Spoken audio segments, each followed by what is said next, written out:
Bismillahirrahmanirrahim.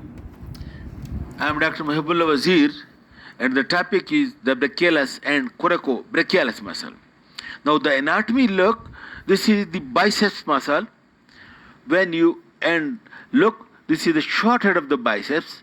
Just medial to the short head of the biceps lies the coracobrachialis. When you lift the biceps over here, then you can see this big muscle lying on the anterior surface of the humerus, that is the brachialis. And lying between the two is, over here is the musculocutaneous nerve, which lies between the two and supplies both muscle. Then the musculocutaneous nerve comes out along the lateral border as the lateral cutaneous nerve of the forearm. So we discussed the brachialis. Look, this strong muscle, it lies over here on both on the anterior medial and anterior lateral surface of lower part of the humerus, and you can see it is concave, and the biceps lies over here in this groove, and the two are separated from one another by the epimysium, and the origin of the brachialis is, look, from both the anterior medial and anterior lateral surface of lower part of the humerus below the deltoid tuberosity, or below the insertion of coracobrachialis, or below the insertion of the deltoid, from this area below. And then the big muscle passes and it lies anterior to the elbow joint. Anterior to that lies then the tendon of the biceps, and this brachialis by itself lies anterior to the elbow joint.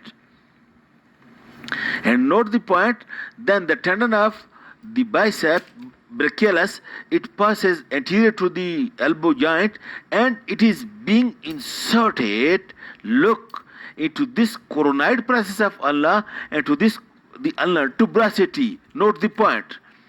To the radial tuberosity is attached the biceps, and to the ulnar tuberosity is attached the brachialis, and also being attached over a fiber to the coronoid process.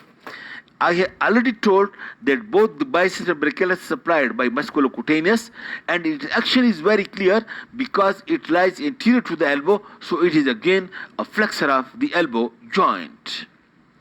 Okay, then over here you see again one small muscle, that is coracobrachialis, and this coracobrachialis origin is again from the tip of the coracoid process along with the short head of biceps, and then the two muscles are being fused with one another, and then this coracobrachialis descends downward, and over here it is being inserted onto the medial surface of the humerus just opposite the insertion of deltoid. That is, look, over here, this is the deltoid tuberosity, while medial to that over here is the insertion of the coracobrachialis, and the lateral surface is insertion of the deltoid muscle. This is a small muscle, functionally not very important, but it is the weak flexor, and as it lies on the medial side as well, that's why it is adductor as well. All the muscle lie in the medial adductor, all the muscle lie in the lateral abductor, all the muscle lying in the anterior side are flexors except the knee, and all the muscle posterior side are extensors except the knee. Okay, this is the muscular description of the flexor surface or anterior surface of the arm, and then the brachial artery, and the other we will discuss in the next lectures. Thank you very much.